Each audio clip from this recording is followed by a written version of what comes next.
అందరికీ నమస్కారం. నా పేరు అక్షయ. నేను 4th క్లాస్ చదువుతున్నాను. మా స్కూల్ నేమ్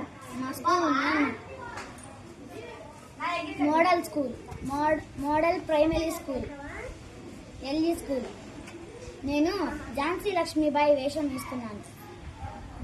అందరికీ నమస్కారం. నేను ఝాన్సీ లక్ష్మీబాయి. నా పేరు వినగానే ధైర్యం, త్యాగం, దేశభక్తి మీ మనసులో మెదులుతాయి. నేను చిన్నపిల్లగా ఉన్నప్పుడే ఆయుధాలు పట్టడం నేర్చుకున్నాను. గుర్రపు స్వారీ, కత్తి సాము నా ఆటలయ్యాయి.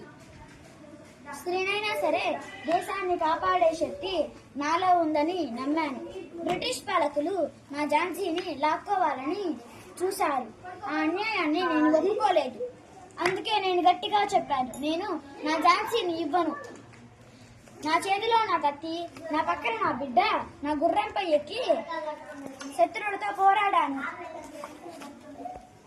నా ప్రాణాలు పోయినా దేశ గౌరవం పోనివ్వను. నా త్యాగం దేశ మహిళలకు ఒక సందేశంగా, ధైర్యంగా నిలబడింది. నా జీవితం నేను యుద్ధ భూమిలో వీరమరణం పొందాను, కానీ నా ఆత్మ ఈ దేశంలోనే జీవిస్తుంది. నా జీవితం ఒక స్వాతంత్ర్య పోరాటానికి అగ్నిదీపం. జై హింద్. భారత్ మాతా కీ జై. భారత్ మాతా కీ జై. భారత్ మాతా కీ జై. ధన్యవాదాలు.